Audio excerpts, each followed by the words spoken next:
The quantum sensors aboard the Zenith 7 screamed in protest as another energy surge rippled through what should have been empty space. Lead observer Xyltac's inner membranes flickered in irritation as he studied the readouts. This was the third anomaly they'd detected in this sector. And like the others, it defied Imperial classification protocols. Another primitive fission reaction.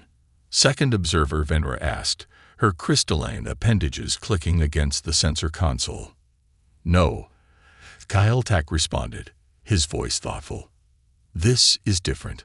More unstable. He manipulated the holographic display, expanding the energy signature. It's fusion, but unlike anything in our database. The bridge of the Zenith 7 hummed with the subtle vibrations of its quantum drive as they maintained their position at the edge of what the locals call the solar system. The name itself was charmingly primitive, naming a star system after its central star's radiation. Yet something about these readings suggested their initial assessment of the system's technological level might have been hasty. Incoming transmission from the source, the communications officer announced. Audio only, primitive radio waves. Let's hear it, Xyltac ordered, more out of scientific curiosity than any real interest. Control, this is Prometheus Actual, a female voice crackled through the speakers. Fusion containment is holding at 89% efficiency. She's running hot, but smooth as silk. Copy that, Dr. Parker. Those readings are beautiful. How's our baby handling? Like a dream. Control. The magnetic bottle is dancing right at the edge of chaos, just where we want her, ready to push it to 95%. Xyltac's membranes flickered rapidly now, the equivalent of a human's jaw dropping. They're deliberately running their fusion reactor at suboptimal containment levels. He turned to his science officer. Analyze their vessel's structure. The results only deepened his confusion. The human ship was barely shielded by Imperial standards, its hull a patchwork of materials that seemed better suited for atmospheric flight than space travel. Yet there it was, casually sailing through the void with a fusion reactor that by all rights should have torn itself apart. All right, Control. Initiating thrust test. Let's see what this lady can do. The energy readings spiked again, and Xyltac watched in horrified fascination as the human vessel's reactor efficiency dropped even further, yet somehow maintained coherence. The ship itself accelerated in a way that should have turned its crew into organic paste, even with inertial dampening. Woohoo! Dr. Parker's voice echoed through the bridge, causing several officers to recoil at the unusual sound. Control, are you seeing these numbers? We just broke our projected thrust ceiling by 23%. Impossible, Venra whispered. Their structural integrity should have failed. The G-forces alone. Scan their pilot's life signs, Xyltac ordered, a creeping sensation working its way through his neural clusters. The results made him glad he had evolved beyond the need for a traditional circulatory system. The human pilot's biochemistry was spiking with what their database identified as adrenaline and endorphins. They weren't just surviving these conditions, they were enjoying them. Ready for the real test. Control. Taking her up to 98% efficiency. They can't be serious, someone on the bridge muttered. That's not efficiency. That's insanity. Xyltac finished, watching as the human ship pushed its reactor to levels that the Empire's engineers would consider catastrophic. Yet somehow, impossibly, it worked. The vessel didn't just survive, it thrived, breaking every performance metric their sensors could track. As the test concluded and the human ship began its return trajectory, Xyltac made his first entry in what would become the Empire's most famous sinological study. The species designation human appears to be synonymous with controlled catastrophe. Their technology, like their biology, exists in a constant state of near failure, which they appear to view not as a bug, but as a feature. Most disturbing is their tendency to celebrate these brushes with annihilation. Further study is required, but with extreme caution. These beings don't just court disaster, they dance with it. And somehow, They always seem to lead. This has to be some form of mass psychosis, Venra declared, reviewing the latest footage from their observation drones. No rational species would attempt this. On the main view screen of the Zenith 7, a human figure in a bulky white suit drifted against the backdrop of their blue marble planet. What had started as a routine observation of the primitive space station had turned into yet another display of what HFY was beginning to recognize as typically human behavior. ISS, this is Commander Reynolds. Beginning approach to damaged array. The human's voice crackled through their monitors. Behind him, the corona of a solar storm painted the void in dangerous hues of radiation. Jack, those readings are getting worse. Another voice responded. Mission Control suggests we abort until the storm passes. Negative. Control. We've got 3 crews depending on this power grid. A few solar flares aren't going to stop us from keeping their lights on. Galactic's sensory tendrils coiled in distress. Their own command structure is advising retreat, yet they persist. Scan their protective equipment. The results confirmed his fears. Sir, their EVA suit would barely survive a direct hit from this level of solar radiation. Even our own maintenance drones aren't rated for these conditions. They watched as Commander Reynolds navigated to the damaged solar array, his movements precise despite the hostile environment. The station's damaged panel hung at an awkward angle, occasionally catching the light of their angry home star. Starting the cut now, Reynolds reported. Sarah, get ready with the replacement section. Another suited figure pushed off from the station, carrying what looked like a rolled-up solar panel. The humans had timed their repair between solar flare peaks, but their margin for error was measured in seconds, not the hours any sensible species would require.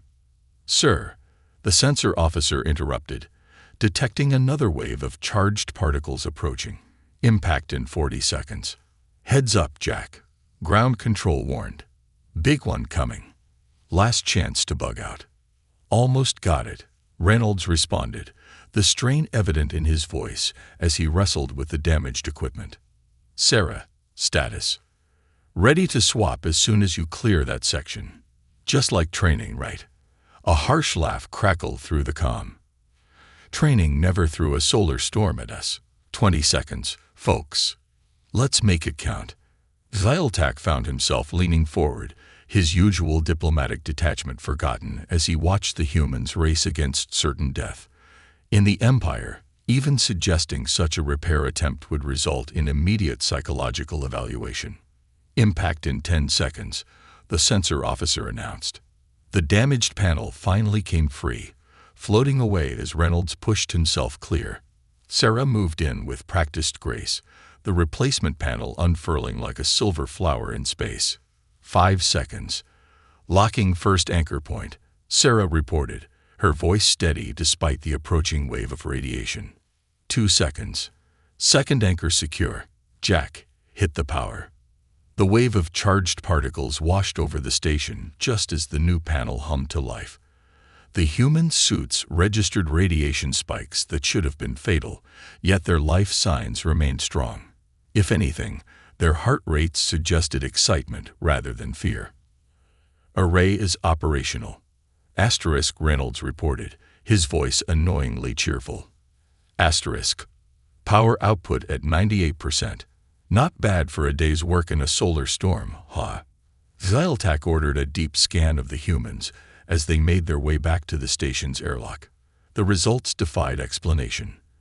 Their bodies were already adapting to the radiation exposure, cellular repair mechanisms activating at unprecedented rates. Add this to the report, he told Venra. Humans don't just ignore survival protocols. They actively seek out situations that should kill them, then adapt to survive them anyway. Most concerning is their habit of treating lethal conditions as what they call just another day at the office.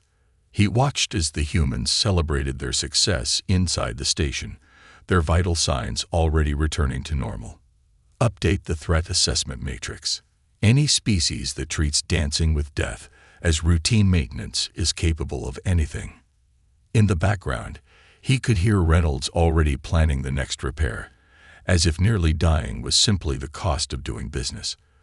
For the first time in his long career, Galactic felt something alien to his species, a shiver of fear. The red dust of Mars swirled against the reinforced windows of Training Dome Alpha, creating an eerie backdrop for what Galactic was beginning to recognize as yet another uniquely human spectacle. Through their high-resolution surveillance, the crew of Zenith 7 watched Lieutenant Michael "Mad Dog" Rodriguez pace before a line of Mars-born recruits. Their bone density is remarkably low, Venra noted, analyzing the biometric data of the young Martians. By Imperial standards, they shouldn't even be able to stand. Switch to tactical analysis, Galactic ordered, his attention fixed on Rodriguez's movements. Even in Mars 0.38 gravity, the Earth-born lieutenant moved with a predatory grace that set off ancient warning signals in Galactic's threat recognition centers. Forget everything you learned about Earth combat protocols. Rodriguez's voice came through their monitors, clear despite the howling dust storm outside. You've got a gift that Earth-born soldiers would kill for. You were born in this gravity. Time to learn how to make it your weapon. The surveillance feed showed 20 young humans, their bodies lean and tall from growing up in reduced gravity. By Imperial standards, they were practically crippled. By human standards, they were about to become something entirely new. Jenkins, front and center. Rodriguez called. A particularly tall Martian stepped forward, moving with the uncertain gait of someone not quite comfortable in their own body. Rodriguez grinned, a human expression that Galactic had learned to associate with imminent chaos. "Hit me," Rodriguez ordered, Earth style, "just like I taught you last week." Jenkins launched forward with a standard combat strike. Rodriguez, despite being weighed down by Earth-adapted muscles, simply redirected the Martian's momentum. Jenkins flew nearly 3 meters before landing. "See the problem?" Rodriguez asked the group. "You're fighting like you're weighted down by Earth gravity. But you?" He pointed at each recruit. "Your predators evolved for Mars. Time to learn how to hunt in low T." What followed made Galactic's analysis team rewrite their combat protocols 3 times in 1 hour. Rodriguez demonstrated how Martian-born humans could use their lighter frames and longer reach to devastating effect. The reduced gravity, rather than being a weakness, became a force multiplier. "The dust storms aren't your enemy," Rodriguez continued, as the recruits practiced moves that sent them flying from wall to floor to ceiling. "They're your camouflage. The low visibility, your advantage. The radiation that seeps through even our best shields. It's made you stronger, generation by generation." "Sir," the tactical officer interrupted, "you need to see this analysis." Galactic studied the new data and felt his membranes pale. The Martian humans weren't just adapting. They were evolving. Their bones might be lighter, but they were demonstrably stronger under Mars conditions. Their eyes had adapted to see better in the red-tinged light. Even their reflexes were calibrated to the lower gravity. Earth forces trained for years to operate in low G. Rodriguez lectured, demonstrating a move that would be impossible under Earth's pull. You were born in it, shaped by it. Now it's time to master it." The training session devolved into what humans called a free-for-all. Chaos by Imperial standards, but Galactic recognized the deeper purpose. These Martian-born humans were learning to think in 3 dimensions naturally, treating walls and ceilings as valid combat surfaces. "Update the threat assessment," Galactic ordered. "Humans don't just adapt to hostile environments, they weaponize them. Most concerning, they're actively evolving specialized variants for different planetary conditions. Note that they refer to this as just getting started." He watched as Rodriguez's recruits transformed from awkward youngsters into something that moved like liquid mercury in the low gravity, their attacks coming from impossible angles, their strategies accounting for variables that would never occur to Earthbound minds. "Remember," Rodriguez's voice carried a pride that transcended planetary origins, "we're not just training to fight here. We're becoming something new. The first generation of true Martian warriors." And when humanity reaches the stars, they're going to find out that humans come in more varieties than they ever imagined. Galactic added a personal note to his report. Most species adapt to survive. Humans adapt to dominate. The difference is crucial. The catastrophic failure of Zenith 7's cloaking system began with a whisper. A quantum fluctuation, barely detectable, rippled through the ship's stealth field as they observed the Titan mining station. By Imperial engineering standards, it was a minor glitch, one that should have gone unnoticed by the primitive human sensors. Station Chief Jessica Ice Queen Thompson proved those standards devastatingly wrong. All stations, Protocol Omega. Her voice cut through their monitors, calm as liquid nitrogen. This is not a drill. I repeat, Protocol Omega is now in effect.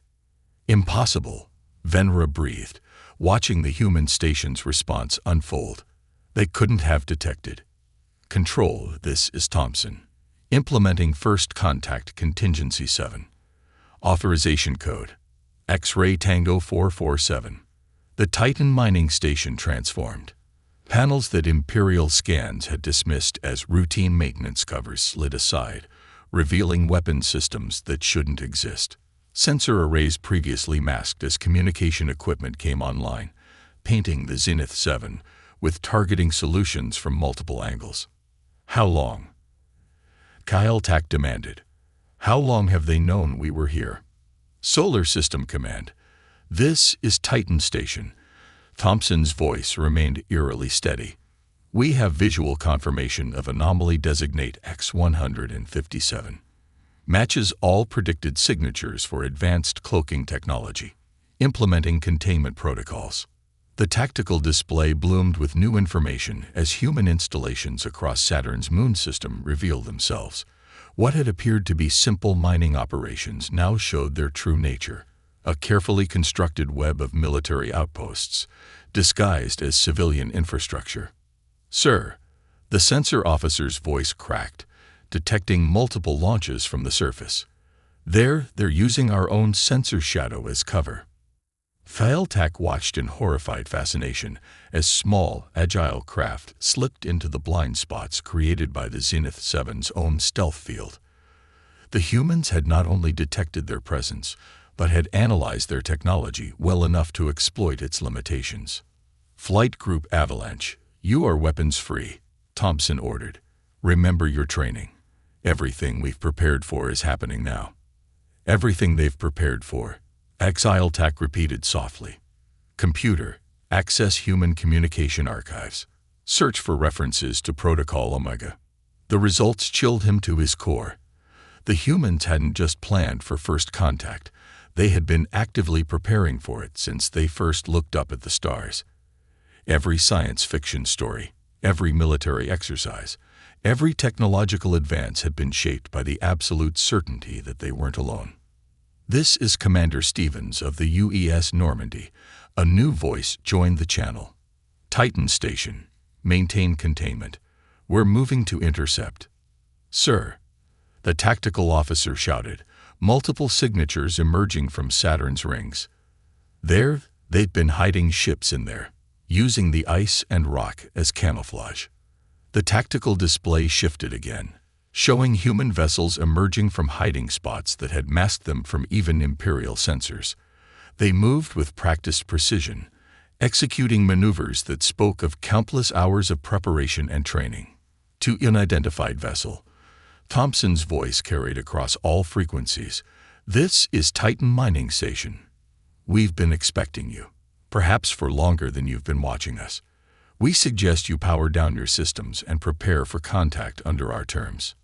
Otherwise, she paused, and for the first time, emotion crept into her voice, something that might have been anticipation.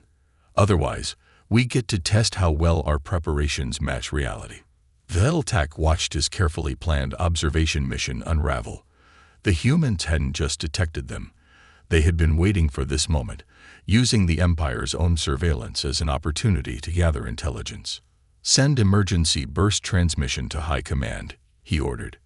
Message begins. Species designation: human displays unprecedented capacity for paranoid preparation. Most disturbing is not their technological capability, but their constant readiness for threats they had no proof existed. They have turned their own paranoia into a weapon, and in doing so, made their paranoia justified. Recommend immediate withdrawal and reassessment. These beings don't just prepare for war. They'd been rehearsing this moment since they invented the spear. As human ships moved to surround them, Galactic realized a terrible truth. They hadn't caught humanity unprepared. Humanity had caught them. Admiral David Cooper stood on the bridge of the UES Normandy, a slight smile playing across his weathered features as he studied the tactical display. The alien vessel, designation X-157, was performing exactly as his simulations had predicted, attempting to retreat to a safe jump distance while maintaining its compromised stealth field. From the observation deck of the Zenith 7, Galactic watched human ships emerging from hiding spots throughout the Saturn system, their movements forming patterns that seemed chaotic at first glance. "Sir," Venra's voice carried an unfamiliar tremor, intercepted communication suggest. Sierra 7 moved to coordinate Baker 5. Cooper's calm voice cut through their monitors. "Just like in the war games, let's show our visitors what humanity does best." The blood drained from Galactic's facial membranes as he realized the truth. "They're not trying to catch us," he whispered. "They're hurting us." The tactical display told the story.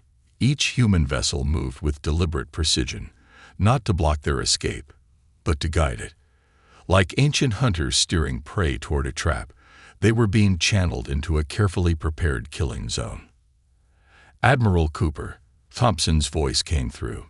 "Titan Station confirms they're moving exactly as your prediction model showed." The psychology profile was spot on. "Good hunting has always been about understanding your prey, Chief," Cooper responded. "And we've had months to study how they think." Galactic frantically reviewed their sensor logs. The humans had been probing their responses all along, each seemingly random encounter carefully designed to test the Empire's protocols and behavioral patterns. "Sir," the sensor officer called out, "multiple new contacts. They're launching from Enceladus's ice sheets." "Welcome to the party, ice hunters." Cooper's voice carried what humans called amusement. "Right on schedule." The new vessels were smaller, faster, clearly designed for the extreme conditions of Saturn's ice moon. They moved like predators through the vacuum, using the frozen water geysers as cover. "How many?" Galactic demanded. "How many ships have they hidden in this system?" "That's the beautiful thing about paranoia." Cooper's voice seemed to answer him directly, though it was part of a different conversation. "It makes you prepare for everything. Ghost Squadron, execute Pattern Delta. Let's see how they handle our gravity slings." The human ships began an impossible maneuver, using the gravitational fields of Saturn's moons to accelerate in ways that defied standard naval doctrine. The Empire's tactical computers struggled to predict their trajectories. "Admiral," a new voice cut in. "Project Lightning reports ready. Permission to demonstrate." "Not yet, Commander," Cooper replied. "Let them think they understand what they're dealing with. The best trap is the one they think they've spotted." Galactic felt a chill as he realized the implications. "They're not showing us everything," he said. "This is just what they want us to see. Fascinating species, aren't they?" Cooper's voice continued in another intercepted transmission. "They think they're studying us, but they're really teaching us exactly how they fight. Every time they react to our primitive technology, they show us their own capabilities, their own limits." The Zenith 7's tactical officer spoke up. "Sir, analysis suggests their vessels are operating at roughly 60% capacity. They're holding back. Remember," Cooper addressed his fleet, "today isn't about victory. It's about sending a message. Show them enough to make them worry, but not enough to show our full hand. Let them go back to their empire wondering what else we're hiding." Galactic made his decision. "Break cover," he ordered. "Full power to engines. Get us out of this system. As the Zenith 7 fled, Cooper's final transmission followed them. Let them run. They'll tell their leaders about our ships, our tactics, our technology. But what will really keep them awake at night is knowing that everything they saw was just what we wanted them to see. The galaxy's about to learn why humanity's greatest weapon has always been doubt. In his final report before jumping to safety, Xyltac added one crucial observation. The humans didn't just prepare for first contact. They turned it into a weapon. Most terrifying of all, they enjoyed it. The Imperial Supreme Council chamber fell silent as Major Rebecca Winter's training footage played on the central holographic display. Xyltac stood before the assembled counselors, his report temporarily forgotten as they watched the human special operations team at work. This was recorded at their Death Valley training facility, he explained, his voice tight. Temperature at time of recording: 56.7 degrees Celsius. Conditions that would incapacitate most known species. Keep pushing. Winter's voice carried through the recording, steady despite the hellish conditions. This is nothing compared to Venus deployment. Venus deployment. High Chancellor Vexterra interrupted, multiple eye stalks focusing on Xyltac. A human world. Xyltac responded, switching the display to show a burning hellscape of a planet. Surface temperature: 462 degrees Celsius. Atmospheric pressure 90 times that of their homeworld. They're building installations there. For fun. The council chambers erupted in disbelieving whispers. Team, prep for environment switch, Winter's voice continued. Cryo chamber in 5 minutes. The footage showed the human team transitioning from blistering heat to temperatures approaching absolute zero. No environmental suits. No protective gear beyond what Xyltac had learned they called standard winter clothing. Impossible, one of the counselors declared. No species could survive such rapid temperature transitions. They call it acclimatization training. Xyltac responded. Watch their biological readings. The data streams showed something that defied imperial medical science. The humans' bodies weren't just surviving the extreme conditions, they were adapting to them in real time. Core temperatures adjusting, blood chemistry shifting, cellular structures realigning. Good work, people. Winters addressed her team as they emerged from the cryo chamber, frost still clinging to their eyebrows. Asterisk. Now for the fun part. Full spectrum environmental gauntlet. Everything at once. Everything at once. Vexterra demanded. The footage answered. Rain of acid strong enough to dissolve Imperial armor. Radiation levels that should have caused immediate cellular breakdown. Atmospheric pressures shifting from near vacuum to crush depth in seconds. The humans not only survived, they operated. Remember, Winter's voice carried a predator satisfaction. We're not training to survive these conditions. We're training to fight in them, to win in them. The galaxy's a big place, full of environments that would kill most species. We're making sure that just means more places for us to call home.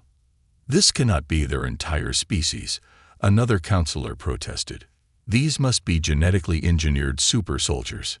No, Xyltac's response carried the weight of terrifying certainty. This is their baseline. These are their standard training procedures. Every human military force conducts similar exercises. They call it being prepared. The footage showed Winter's team executing complex combat maneuvers while their environment cycled through conditions that would qualify as apocalyptic on most worlds. They moved with practiced efficiency, as if the very forces of nature trying to kill them were merely inconvenient. Looking good, team, Winters called out as her soldiers adapted to yet another impossible scenario. But remember, this is just the warm-up. Next week we start the real training. The council chamber erupted again, this time in barely contained panic. There's more. Xyltac continued, his voice hollow. We've discovered why they train like this. They're not preparing for any specific threat. They're preparing for every possible threat. Simultaneously, he switched the display to show human entertainment media, what they called science fiction. They've been imagining every possible way they could be challenged, threatened, or destroyed. Then they design training programs to overcome those scenarios. Even their recreational activities involve voluntarily exposing themselves to extreme conditions. They call it adventure sports. The Council watched in horror as humans jumped from orbital platforms, dove into underwater caves, climbed frozen mountains without equipment, and deliberately sought out the most hostile environments their world offered. Most concerning of all, Exiletac concluded, is their response to these conditions. Where any sane species would seek to avoid such challenges, humans actively pursue them. They don't just survive adversity. They court it, embrace it, and ultimately master it. High Chancellor Vexterra's voice carried the weight of revelation. We haven't discovered a new civilization. We've discovered evolution's answer to the question, what happens when a species makes death itself fear them? High Chancellor Vexterra stood at the window of the Imperial Palace's Strategic Command Center, all four of his eye stalks fixed on the holographic representation of Earth's solar system. Behind him, Intelligence Director Elizabeth "Steel Eyes" Morrison's latest transmission played, her voice carrying the confident tone of someone who knew they held the upper hand. By now, you've analyzed our response to your presence. Morrison's message continued. You're probably wondering how we detected your ships, how we knew to prepare. The truth is simpler than you imagine. We always knew you were coming. Not you specifically, but someone. After all, we couldn't be alone in the universe. That would be far too wasteful of space. Fascinating psychology, the Imperial Chief Analyst remarked. They assumed first contact was inevitable, then prepared for every possible variation of it, including hostile ones.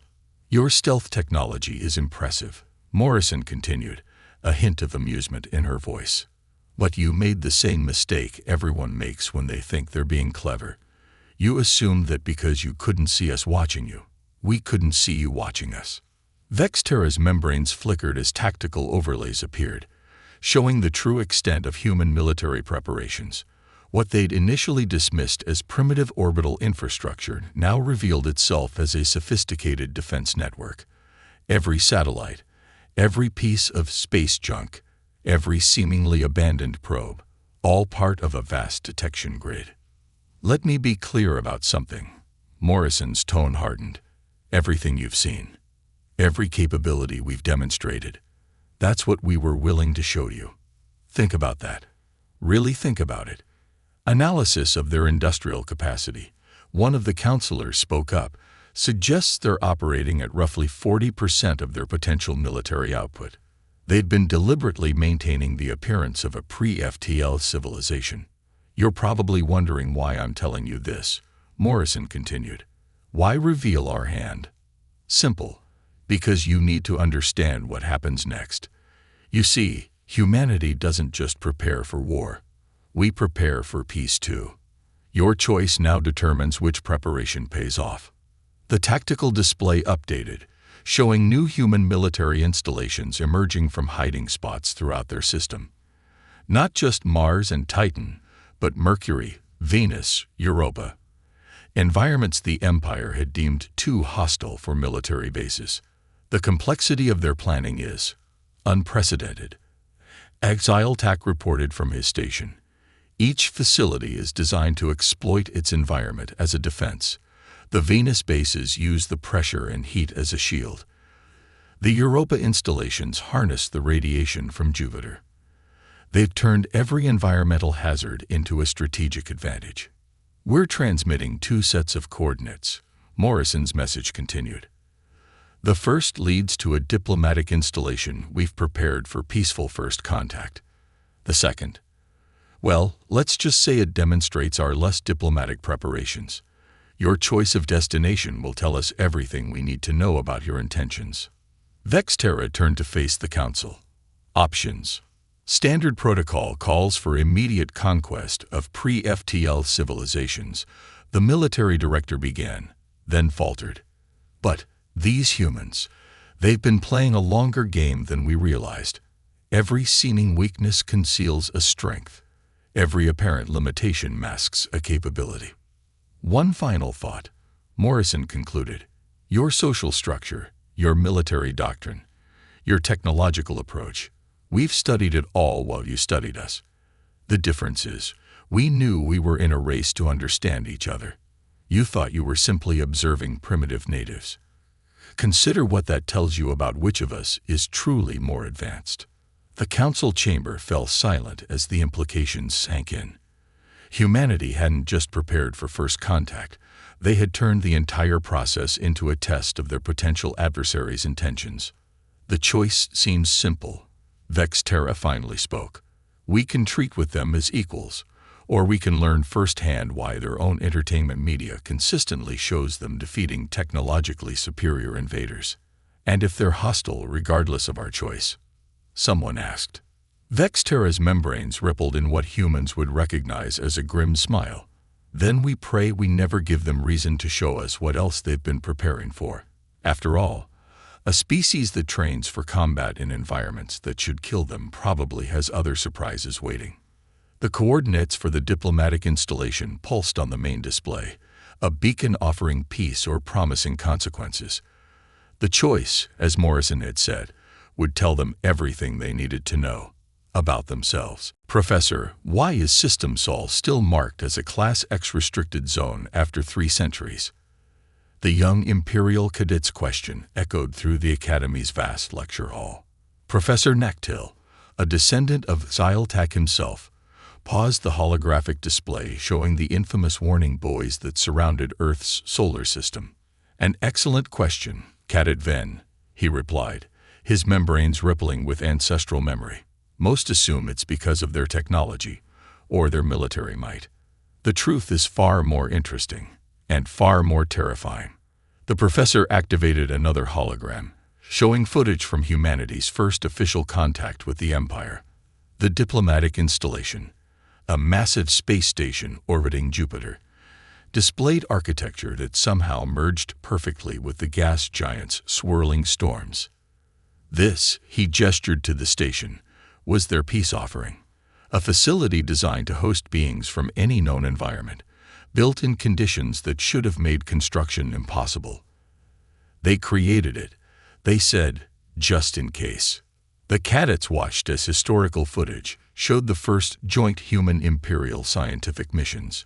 Humans working alongside imperial scientists in environments that killed most species, their bodies adapting in real time to conditions that defied survival. But the real reason for the warning buoys isn't their adaptability. Professor Nactil continued. It's what happened during the Proxima incident. The hologram shifted to show a massive fleet of Imperial separatist ships approaching Earth. The separatists, believing the Empire's peaceful approach to humanity showed weakness, had decided to prove their superiority. They thought numbers would overwhelm human preparation, Nactil explained. They were wrong. Humans don't just prepare for victory, they prepare for defeat and how to turn it into victory. The footage showed what happened next, human ships taking devastating losses but refusing to break. Each defeated vessel becoming a weapon, each lost position becoming a trap. The separatists pushed deeper into the solar system, believing they were winning. Watch what happens when they reach Mars, Nactil instructed. The red planet's surface suddenly erupted with hidden installations. The Martian-born humans, with their enhanced low-gravity combat capabilities, emerged from underground cities that had remained undetected for centuries. The defeat turned into a rout. But it's what happened after the battle that earned System Sol its restricted status, the professor continued. The humans, victorious, didn't demand reparations. Instead, they offered to teach us. The hologram showed human instructors at the Imperial Academy, teaching techniques they'd developed for surviving impossible conditions. Their philosophy spread through Imperial space. Adapt, overcome, prepare for everything. Cadet Ven approached the historical marker, Nactil instructed. Read what it says. The young cadet stood before the ancient warning buoy's hologram, reading its message aloud. Here dwells a species that death itself struggles to kill. They do not know fear as we know it. They do not know limitation as we know it. But most importantly, they do not know cruelty as we know it. Treat them with respect, and they will teach you to touch the stars. Threaten them, and they will show you why even their children's stories speak of defeating gods. Those warning boys, Professor Naktil concluded, aren't there to protect us from them. They're there to protect others from making the mistake of underestimating them. The humans have a saying, "The greatest victory is the battle not fought." They prepared for war so thoroughly that they made peace the only logical choice. A hologram showed one final image, a human child on Mars, playing in conditions that would kill most species, looking up at the stars with what humans called wonder in their eyes. Remember this, cadets. Naktil's voice carried the weight of generations of understanding. The humans weren't content merely to survive the impossible. They chose to thrive in it, to master it, and then, most remarkably, to teach others to do the same. That is why System Sol remains marked as it does, not because humans are our enemies, but because they showed us what we could become. And the warning boys? Another cadet asked. They remain as a reminder, Naktil answered, his membranes flickering with what might have been pride. A reminder that the most dangerous species in the galaxy isn't the one that wants to destroy you. It's the one that's willing to nearly destroy itself over and over again, just to be ready for anything, and then offers to teach you everything it learned along the way.